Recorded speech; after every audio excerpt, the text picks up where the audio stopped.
श्री कृष्ण की कथाएं और उनकी सीख। बड़ी सफलता चाहते हैं तो योजना बनाए बिना काम की शुरुआत न करें।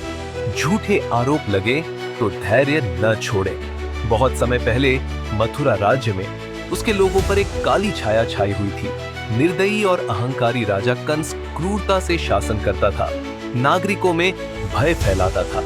वह अपने निर्दयी दंड और पूर्ण शक्ति की प्यास के लिए जाना जाता था। एक दिन एक भविष्यवाणी ने सब कुछ बदल दिया।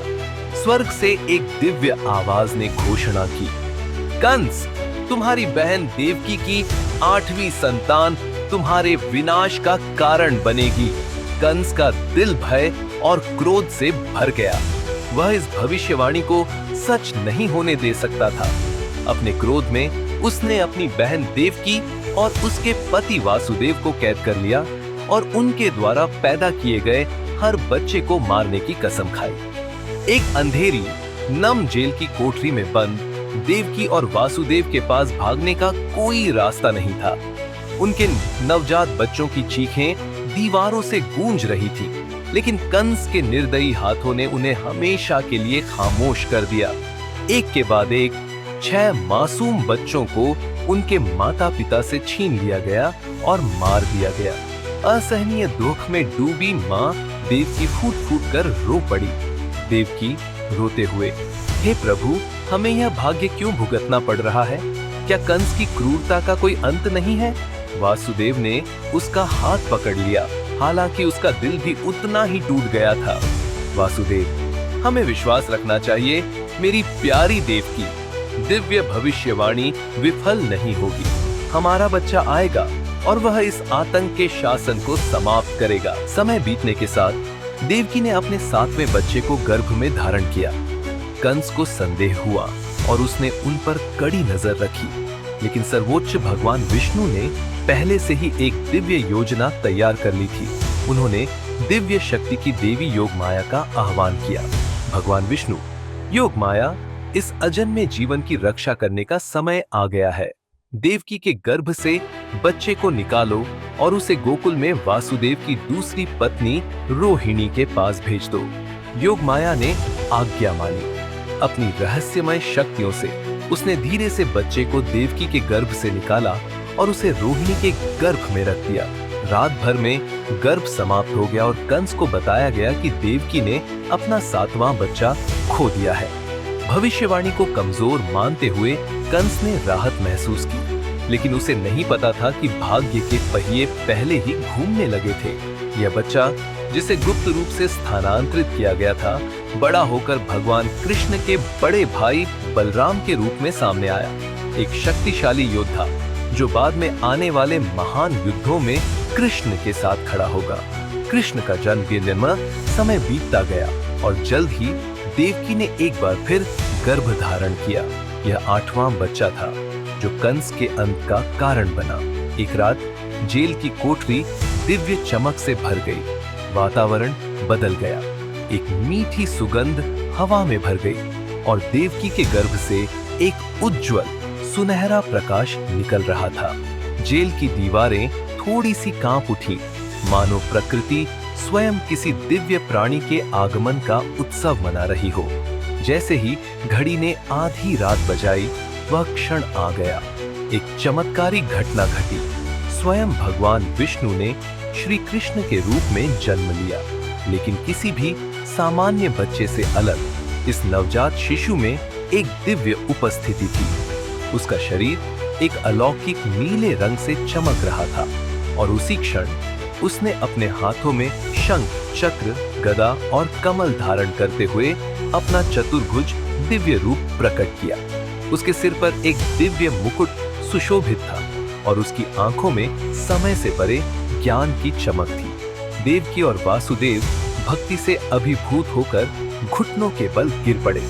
देवकी भयभीत होकर, हे प्रभु, आपने हमें बचाने के लिए जन्म लिया है, हम कल्पना से परे धन्य हैं। वासुदेव ने हाथ जोड़कर विनम्रता पूर्वक कहा, वासुदेव, हे परम पिता, हम मात्र नश्वर हैं, इस दिव्य रूप को देखने के योग्य नहीं है। आप ब्रह्मांड के रक्षक हैं, बुराई के संहारक हैं। अब हमारे क्या कर्तव्य है? श्री कृष्ण मुस्कुराए और एक नरम फिर भी आज्ञाकारी स्वर में बोले, प्रिय माता, प्रिय पिता, डरो मत, आपको मुझे तुरंत गोकुल ले जाना चाहिए। वहां मैं सुरक्षित रहूंगा।